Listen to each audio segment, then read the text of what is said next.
আজ সন্ধ্যার নাস্তায় করেছিলাম ছোলা মাখা। এই ছোলা কিন্তু আমাদের দেহের জন্য অনেক উপকারী। এতে রয়েছে প্রোটিন, ফাইবার, ক্যালসিয়াম এবং সোডিয়ামের মতো অনেক পুষ্টিগুণ। এটা আমাদের হজম ক্ষমতা বাড়াতে অনেক সাহায্য করে। এছাড়াও হার্টের সুস্বাস্থ্য রক্ষার জন্য ওজন কমানোর ক্ষেত্রে এবং রক্তের শর্করা নিয়ন্ত্রণেও ছোলা অনেক উপকারী। তাছাড়াও মেয়েদের যে দুর্বলতাটা রয়েছে, যেমন মনে করেন চুলের সুস্বাস্থ্য রাখার জন্যও কিন্তু এই ছোলাটা অনেক উপকারী। আর তার সাথে আমি যুক্ত করেছিলাম টমেটো, কাঁচামরিচ আর শসা।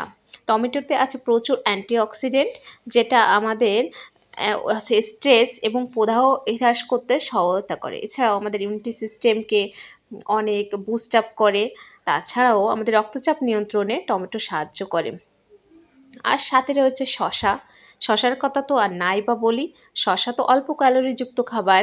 এতে প্রচুর পরিমাণে পানি থাকে, যার জন্য আমাদের ত্বকের উজ্জ্বলতা বৃদ্ধি পায়। তাছাড়াও চুলের যে স্বাস্থ্যেও এটাও কিন্তু অনেকটা মেনটেন করে এই শসা, যেটা আমাদের চুলের গ্রোথ বাড়াতেও সাহায্য করে। ধন্যবাদ বন্ধুরা।